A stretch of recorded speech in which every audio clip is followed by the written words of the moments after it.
title of today's presentation is The Book of the Covenant. Scientists are busy searching for what they call a unified theory, and they're looking for the grand theory of the universe that explains everything. They've got a lot of stuff explained at the level of the big universe, and a lot of stuff explained at the level of the tiniest universe, the quantum theories. The problem is that those things don't meet up anywhere, and that they don't match, and so the search is for a unified theory of everything, and that they're looking for. I think personally it will be a real hoot if it turns out that there isn't one, that there really is a different set of laws for little stuff and a different set of laws for big stuff, but we'll find out in due time.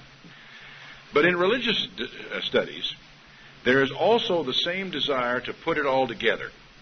In other words, to kind of get the perfect explanation of everything. And if we can't get everything, we'll settle for the perfect explanation of something along the way.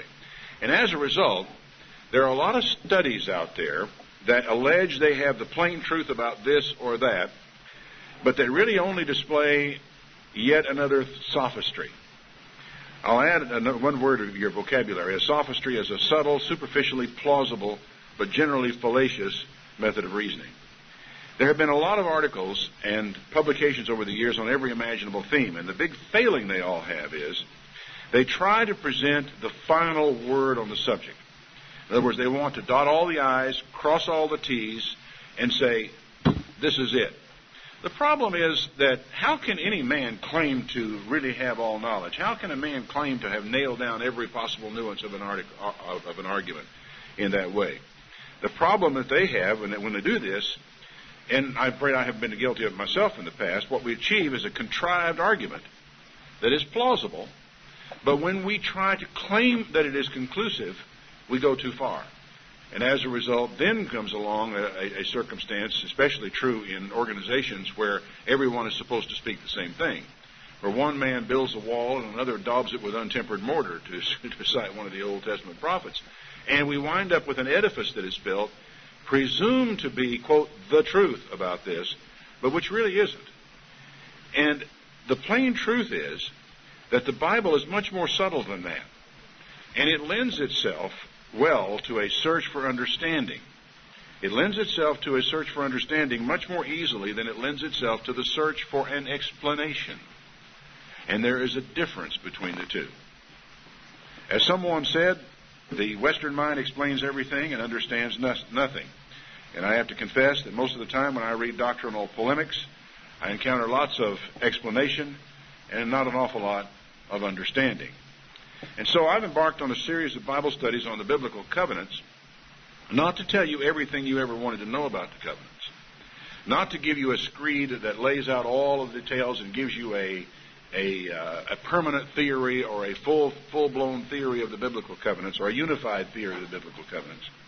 My purpose is to educate us on the subject, to fill us in on the background and to acquaint us with the Scriptures so that we will recognize sophistry when we see it. So that whenever an argument comes by that look all laid out, a nice A, B, and C with all the numbers in between, and it has all the explanations of all the Scriptures, that there will be in your mind an awareness of the painted-in background on this subject that will tell you, no, there's something wrong with this. You may not know what it is. You may not be able to put your finger on it, but at least you will have that little thing called cognitive dissonance that tells you something isn't right here. That's the importance of painting in the background, what someone once called in pottery underpainting. It's the stuff you do underneath that enables you to lay things over the top of it and make sense out of them. And that's my objective in these studies on the biblical covenants. Understanding, not necessarily a full explanation. The plain truth about the unified theory of the covenants is there may not even be one. The word covenant is not a mystical, far-out idea. It's a common word in the Bible, occurring some 300 times in the Old Testament. It is, in fact, about as common as the word deal is in the English language. We don't use covenant very much, but we use deal a lot. Well, the word berith in the Hebrew is basically our equivalent in our language of the word deal. It was as common in usage, it was as accepted in usage as anything else. When people start talking about Old Covenant, New Covenant, they're talking about some mystical, divine, highly exalted idea, which there is a divine covenant, But the point is that the word covenant itself is not mysterious. It's very simple, very straightforward. It just means the deal. God made a deal with Noah before the great flood. We all know that. He made a deal with all mankind after the flood and gave us a sign of the rainbow. He cut a deal with Abraham and all of Abraham's descendants. Abraham later cuts a deal with Abimelech and yes, it is a covenant. Same word. These guys, when they went around and made deals over wells or plots of lands, they cut a covenant. It was cutting a deal. It's interesting how in our language we even speak of cutting a deal, and in Hebrew the word cut is used for making a covenant. So the comparison is there. Abraham later cuts a deal with Abimelech, and it is a covenant.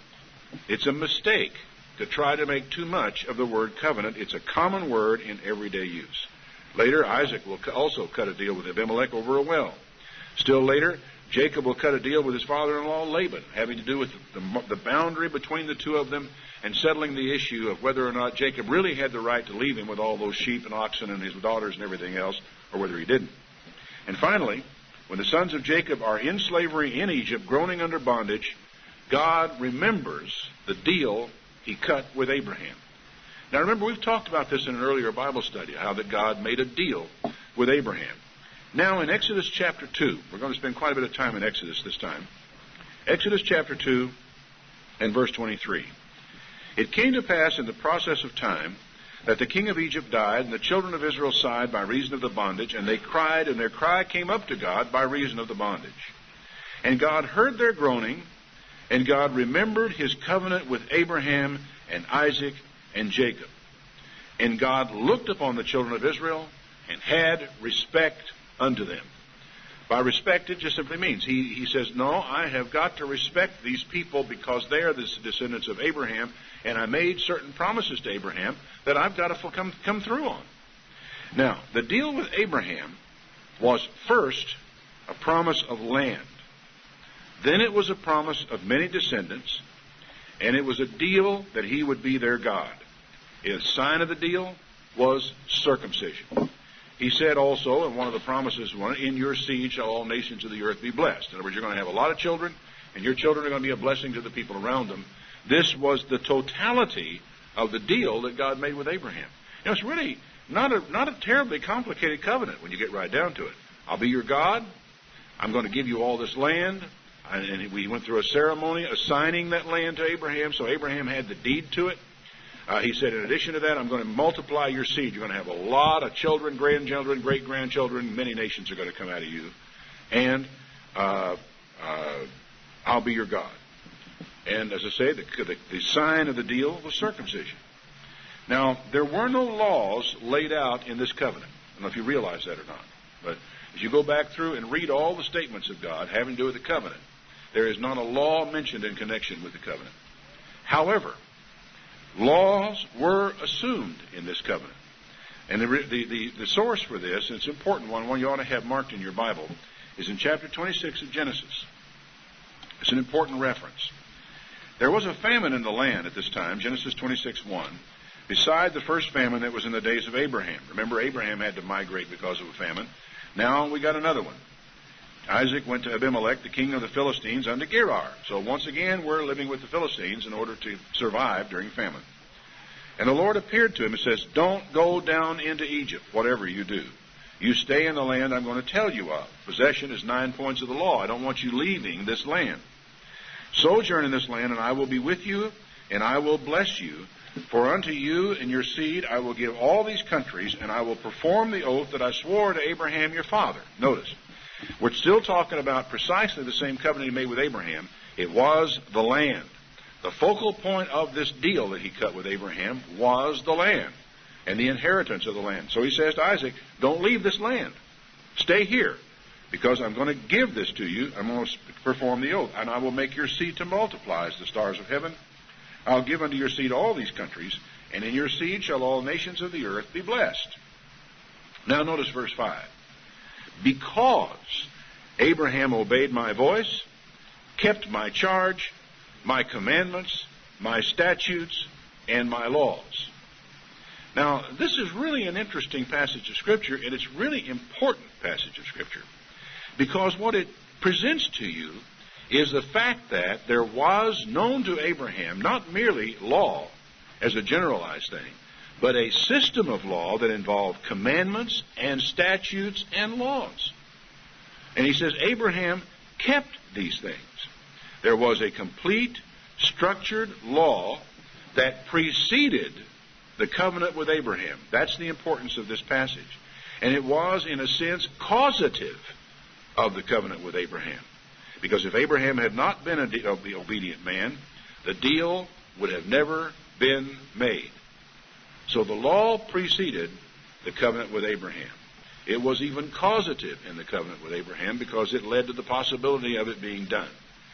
So, but apart from this, the law is never mentioned in connection with the covenant. It wasn't a part of it, wasn't part of the deal, because the obedience of Abraham had already been established before the deal was cut. Now we start dealing with Moses.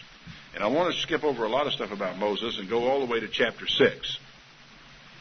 Already, God has appeared to him in the burning bush. Already we've sorted out some of the problems that we have about whether he's going to do the job or not. And in Exodus 6, verse 1, it says, "Then the Lord said to Moses, 'Now you're going to see what I'll do to Pharaoh, for with a strong hand he is going to let you go, and with a strong hand he will drive them out of his land.' And God spoke to Moses and said to him, 'I am Jehovah. And I appeared to Abraham and Isaac and Jacob by the name of God Almighty, but by my name Jehovah I was not known to them.'" Now this all by itself is a fascinating little sidelight. Why not? Why wasn't he known to them by that name? The answer is relatively simple. The answer is because Jehovah is a Hebrew word, and Abraham spoke an earlier, a Sumerian language. In fact, I rather gather that Hebrew came into existence subsequent to Abraham because it is a relatively new language among Semitic languages. Arabic is older than Hebrew, as a matter of fact. In verse 4, he says also, "And I have established my covenant with them to give them the land of Canaan, the land of their pilgrimage, wherein they were strangers." Now, once again, what covenant are we talking about? We're talking about the covenant with Abraham. What was it? What was the deal? The deal was, I'm going to give them the land. Which land? All the way from the Nile to the Euphrates River. That land. It's a lot of land that he's talking about giving to them there, and he doesn't want them leaving it, as he didn't with Jacob. So he says, "I have also heard the groaning of the children of Israel, whom the Egyptians kept in bondage, and I have remembered my covenant." Now, this is not a new covenant. This is not a new deal. It's the old one.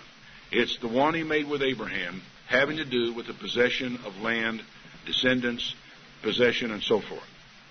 So, it's a recollection of the covenant with Abraham having to do with land. Now, comes something quite different.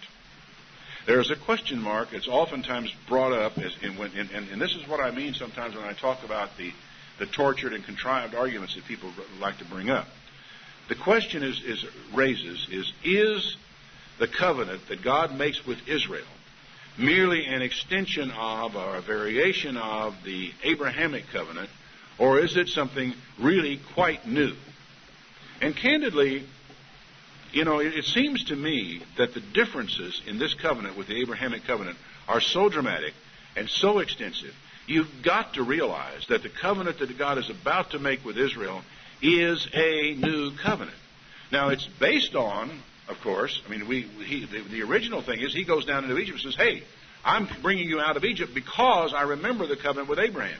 And that covenant called for giving you the land. Everything about that covenant was already made, and there was no need for any new covenant having to do with the terms of the old covenant. The terms of the old covenant was, I'm going to give you the land because of Abraham. That part was finished and done.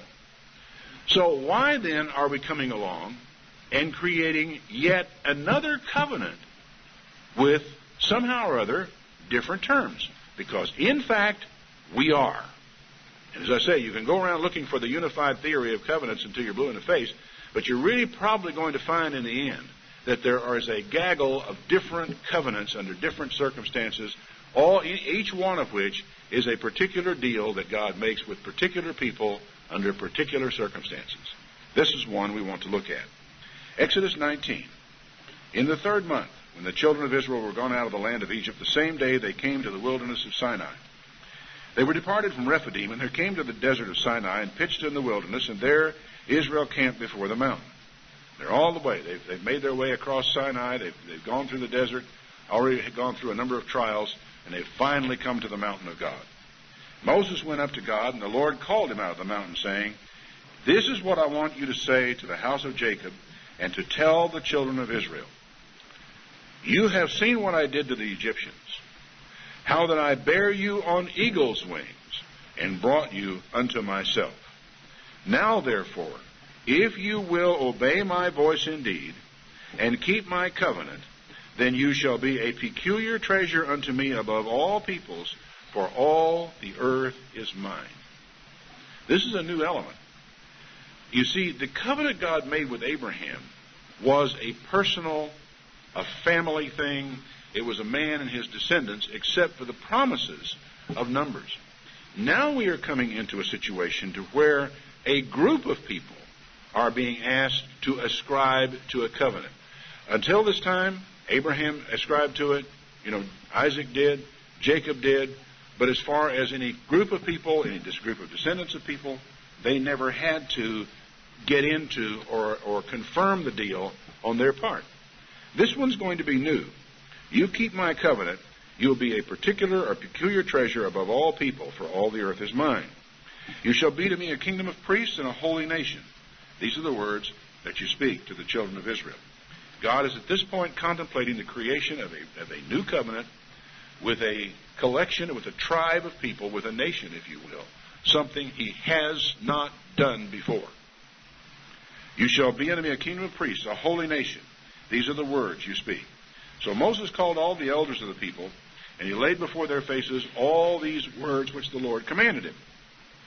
And the people answered together and said, "All that the Lord has spoken, we will do."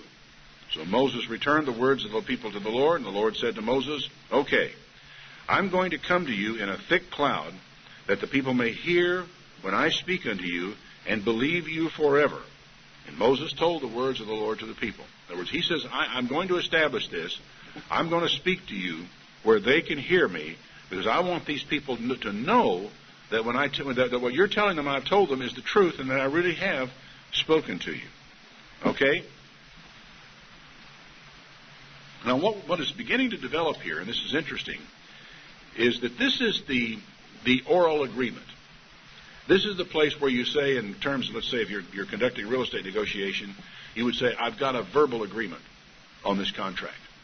That God has said, this is what I want to do. The people have said, we agree to the deal. We've got a verbal. But now we're going to have to do something more than just the verbal agreement. The Lord said to Moses, "Go unto the people and sanctify them today and tomorrow. Let them wash their clothes and be ready against the third day. For the third day the Lord will come down in the sight of all the people upon Mount Sinai. Set bounds around the place, all around the people, saying, be careful, don't go up to the mount, don't touch the border of it. Whoever touches the mount will surely be put to death. There shall not a hand touch it, but he shall surely be stoned or shot through. Whether it be beast or man, it shall not live. When the trumpet sounds long, let everyone come up to the mount." So Moses went down and told the people that way. And then finally in verse 16, it came to pass on the third day in the morning, there were thunders and lightnings and a thick cloud upon the mount, and a voice of the trumpet exceeding loud, so that all the people that were in the camp trembled. And I never thought about this before, but it came to mind as I was preparing this morning. I hearkened back to a movie, how many of you have seen it, Close Encounters of the Third Kind. And at the end of the movie, and the whole premise of the movie is, this is the first time that there will really have been alien contact with people from outer space. They're friendly. They want to establish a relationship or contact and communication with us. There are all the language difficulties and so forth. And they are at a huge mountain. I had not really thought about this, and I'll have to watch the movie again one of these days for all of the biblical comparisons in it. I don't know if you're aware of this, but science fiction writers use the Bible as one of their most fundamental sources. And they commonly use the images of science fictions as a metaphor for things that are in the Bible. You saw that, maybe many of you in Star Wars were aware of some of the things that you saw there, and things like the Force, which were supposed to be a comparison to the Holy Spirit and so forth.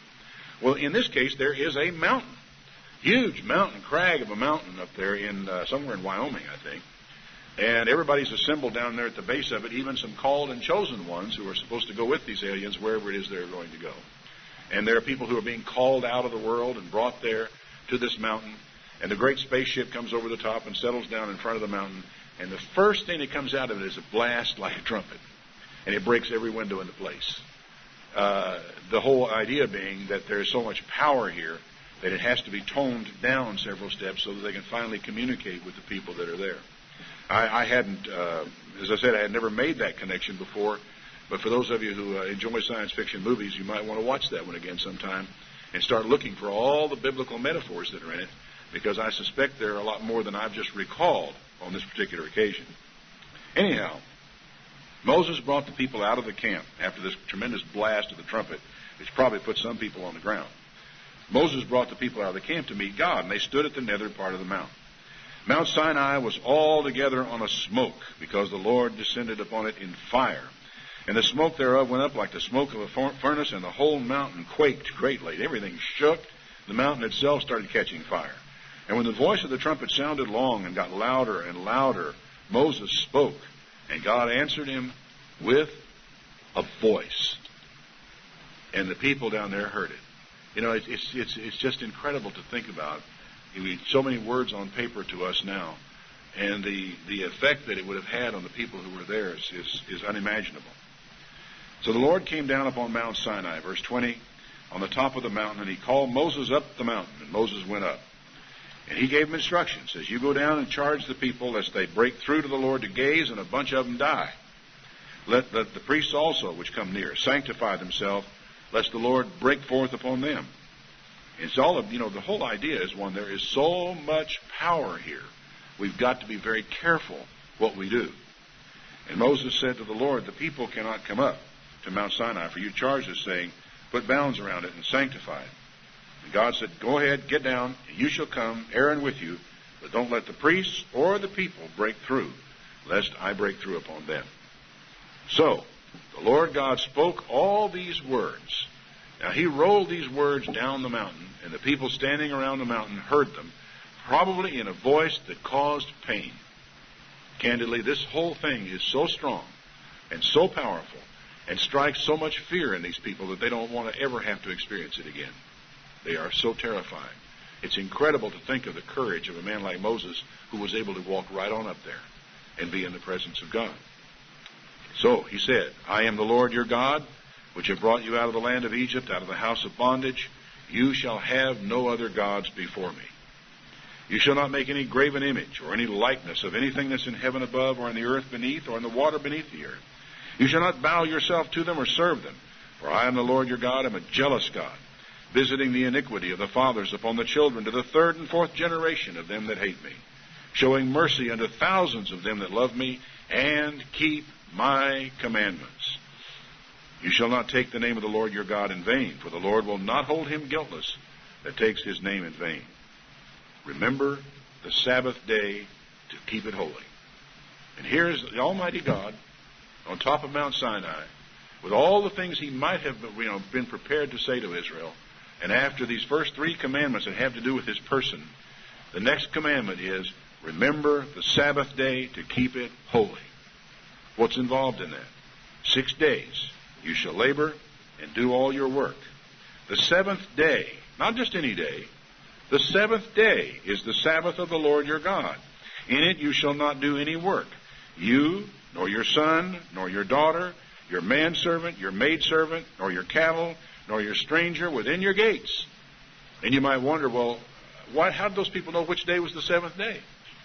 The answer is that a few chapters earlier in Exodus 16, they are put through a complete exercise to establish forever for them when the seventh day was.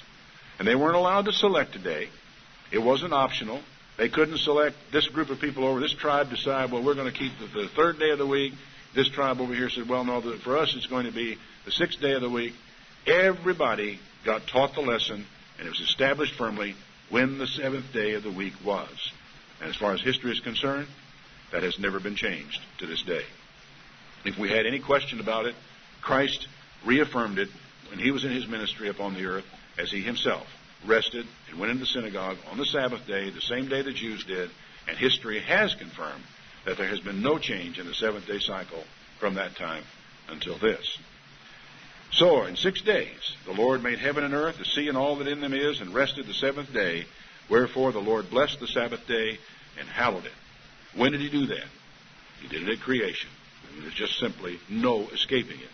This commandment, the one in Deuteronomy, is more national in scope. This one is more universal in scope. And basically, he says the Sabbath is the day that God rested. He set it apart. He sanctified it. He hallowed it. And that's that. Honor your father and your mother, that your days may be long upon the land which the Lord your God gives you. You shall not kill. You shall not commit adultery. You shall not steal. You shall not bear false witness against your neighbor. You shall not covet your neighbor's house. You shall not covet your neighbor's wife, nor his manservant, nor his maidservant, nor his ox, nor his ass, nor anything that is your neighbor's. And then, when the echoes all began to die down, and the people's bowels began to come back to normal again, when the strain and the pressure of having experienced this volume of a voice coming down from the mountain began to subside, they could all stand on their feet again and begin to digest what they had heard. For the words had been spoken so firmly, so clearly, and so loudly, that I don't think anyone who ever heard them could forget them all the days of his life. The people saw the thunderings and the lightnings. They heard the voice of the trumpet, the mountain smoking. They removed and got as far away from that mountain as they could get. And they said to Moses, "Look, you speak to us and we'll listen. But don't let God speak to us again. It will kill us." It gives you an idea of what this experience would have been like. I mean, you and I would not have been infected that way, would we? If we were just standing around the base of the mountain and we heard a loudspeaker up here speaking down here, we heard words coming from a loudspeaker. We all understood them, said, "Okay, I understand that. We can make this deal." But this was so powerful and so strong that they were afraid to ever have it happen to them again in their lifetime. Moses said to the people, "Don't be afraid. God's just come to prove you. And so his fear may be before your faces, so you don't sin." Well, I'll tell you this much. Having heard that voice down from Mount Sinai, I would have had the fear of God in me and been very disinclined to commit sin.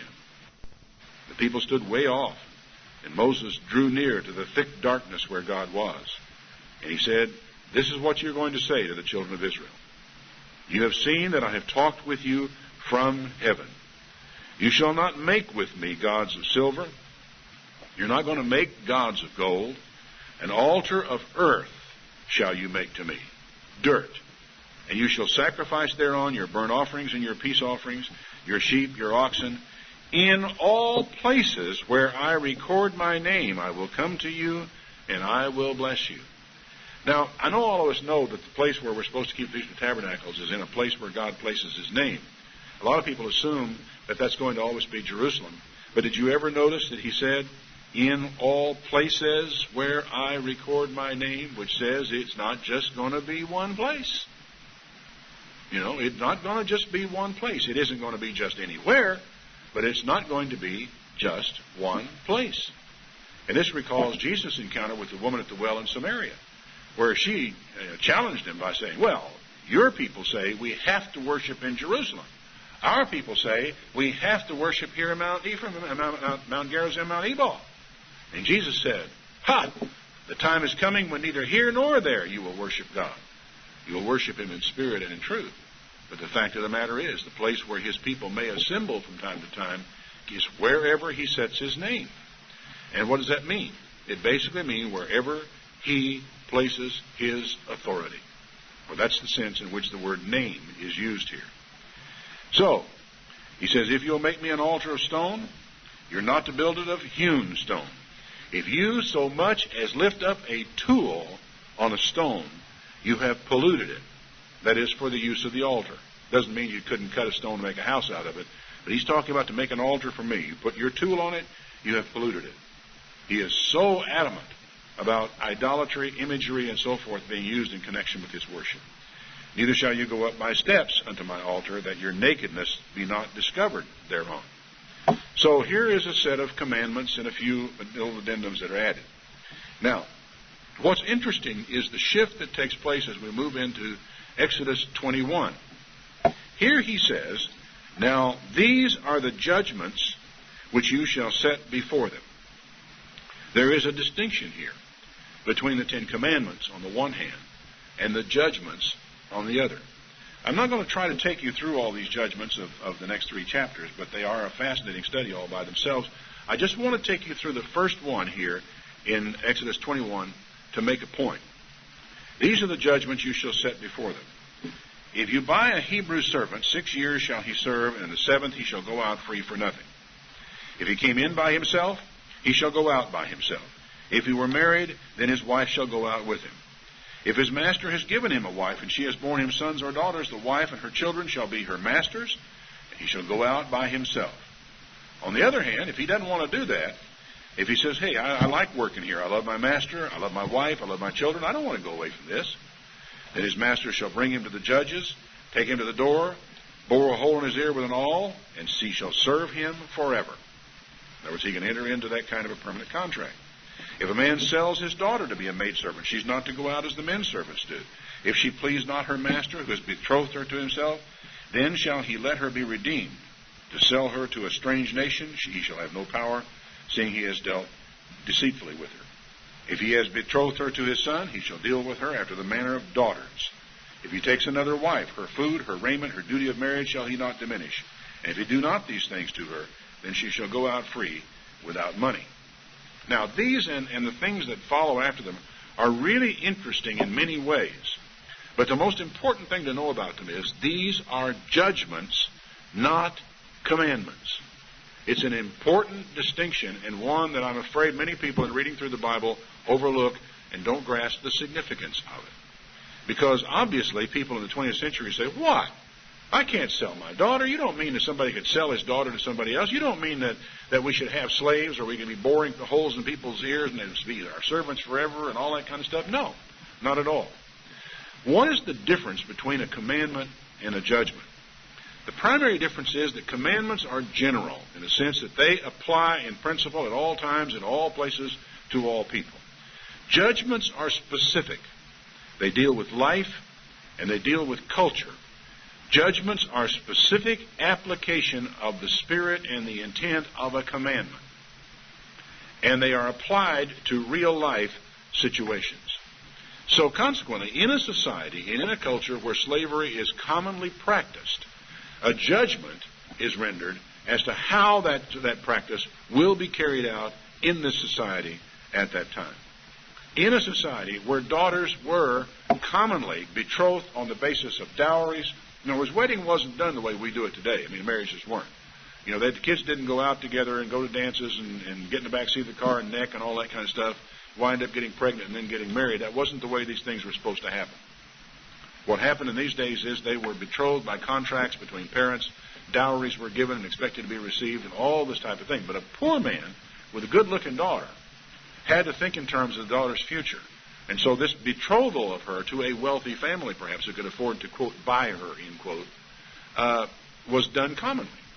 Well, the problem that was faced is that in some cases, these young girls were not dealt with properly.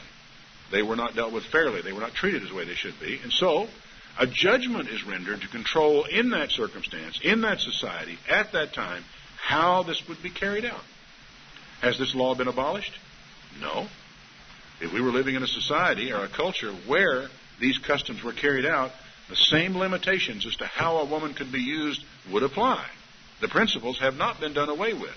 They don't apply to us today simply because we don't have the underlying culture to deal with. If we did, those laws would not be abolished. And so it goes with so many of these things. Judgments are specific applications of the spirit and the intent of the commandment. If life and culture change, the application of the commandment changes. Therefore, the judgments can change to adapt.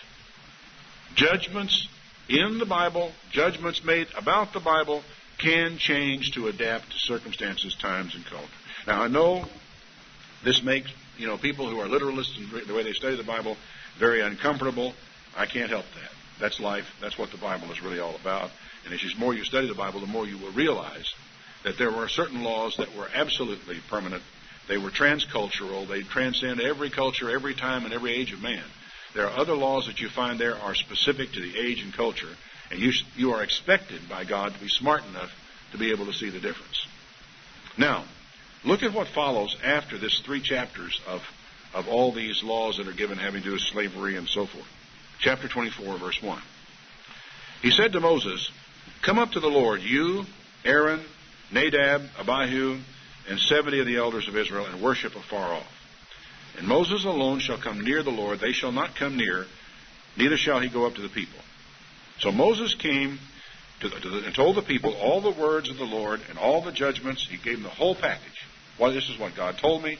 Here are the statutes. Here are the judgments that he gave me on Mount Sinai. Now, what has he given them? He's given them Exodus 20, 21, 22, and 23. Be sure you have that clear.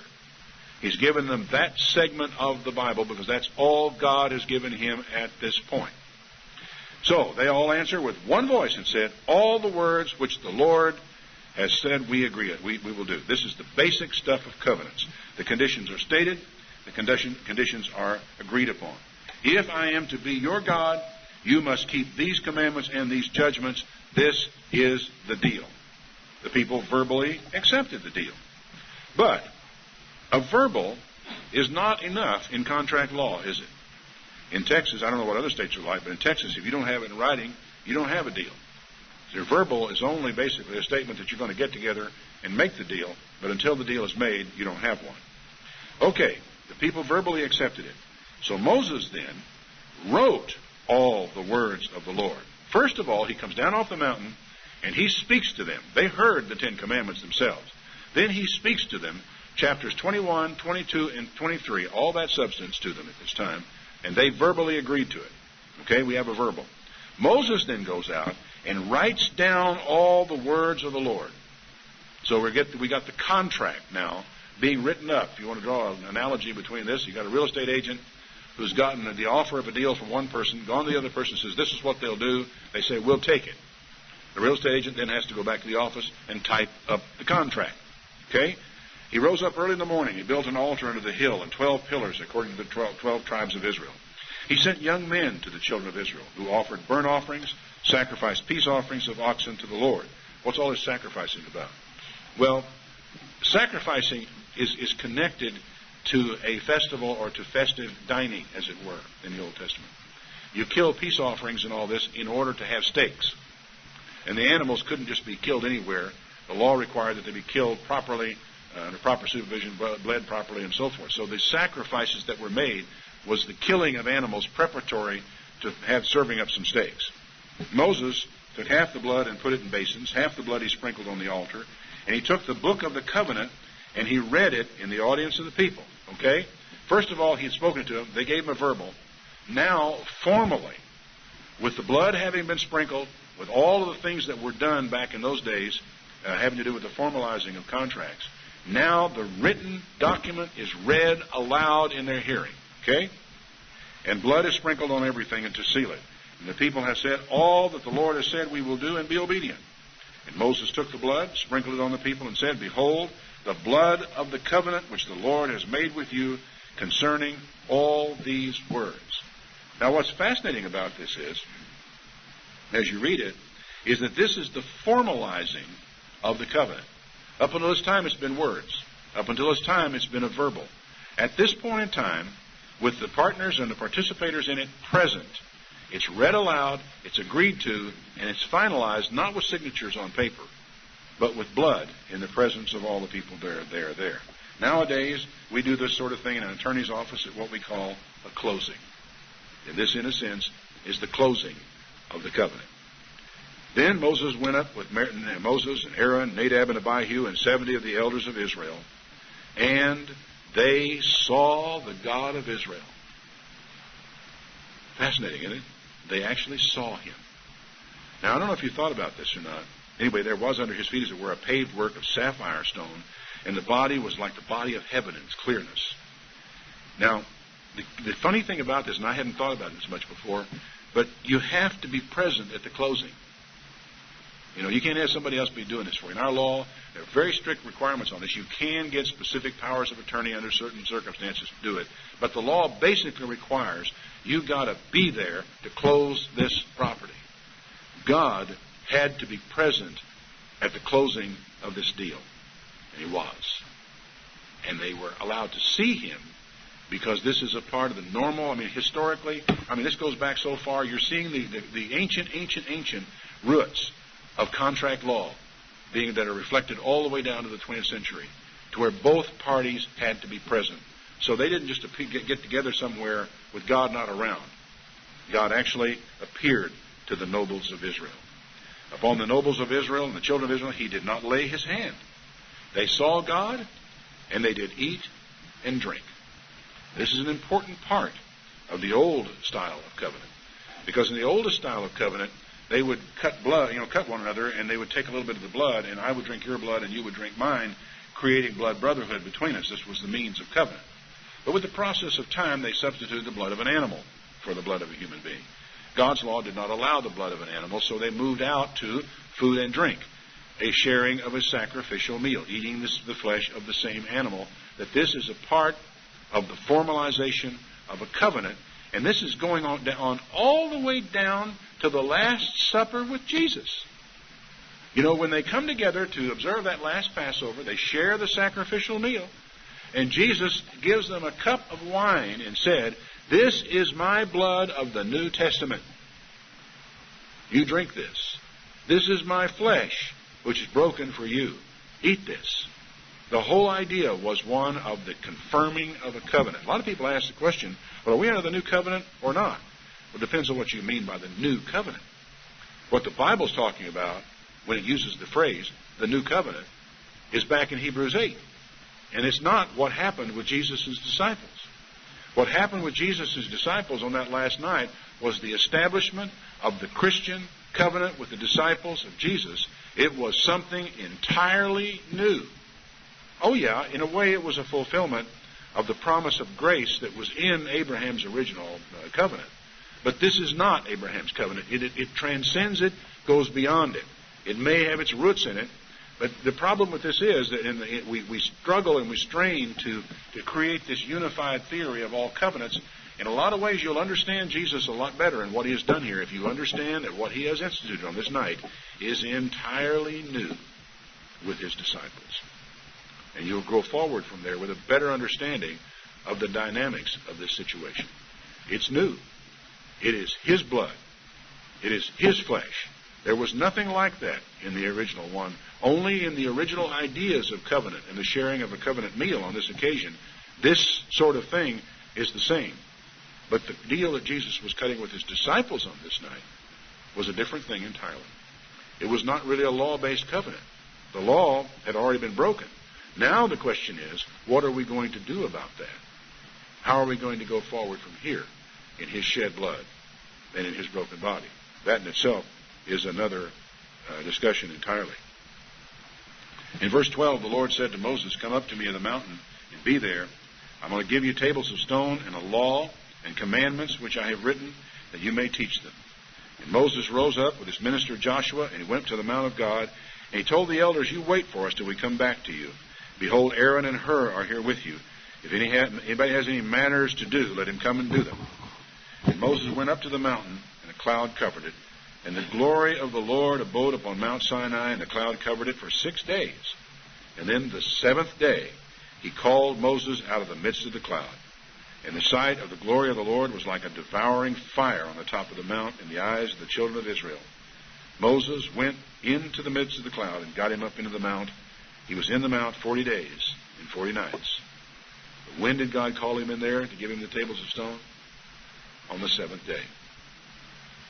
God wrote the 10 Commandments on tables of stone with his own finger. Moses wrote the rest of it and put it in a book and placed it in the ark. For some reason, in modern theology, people have a hard time understanding the difference between the law and the covenant. It's much the same as the difference between a real estate contract and the laws of the state of Texas. It's a comparable kind of difference. Breaking a contract has no effect whatsoever on the law. It just brings a whole new set of laws into play when you break a contract. Now comes the law of tort. Now comes the law where you cause damage to somebody else by breaking your contract with them. Now comes that set of laws that allow them to file suit in state court. And they can take you to court, get a jury in there, and file for damages. And sometimes, depending if there's any fraud involved, multiple damages because of what you've done to them. So that the law isn't abolished. when you break it, new laws come into effect to deal with the transgression. The laws are permanent. The application of the laws is subject to change. And what is also interesting is that this book of the covenant that we have just looked at is quite brief. Did you think about that? You've got Exodus 20, 21, 22, and 23. That is the whole book of the covenant. That's it. It's what the Bible identifies it as being. The Ten Commandments are like the Constitution. The judgments following are like, the First Amendment, Second Amendment, Third Amendment, all the amendments that we have added to our Constitution. After that comes a battery of laws, statutes, and more judgments that are not included in the book of the covenant. Why? Well, because this deal was cut not with an individual, it was cut with a nation. Any attempt to apply a set of laws to a people is going to require an administration. Think about it.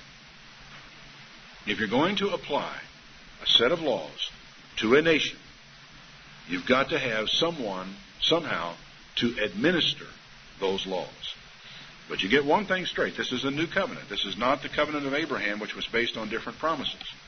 This covenant may have been necessary to fulfill the Abrahamic covenant, but it is a very different covenant. The one thing they have in common is the same underlying moral code, which is the Ten Commandments. The argument that the law passed away with the covenant is fatuous nonsense, because it assumes an arbitrary law that can be arbitrarily abolished, rather than a law that's based in true morality and true worship. And I've asked the question before, is the law of God true?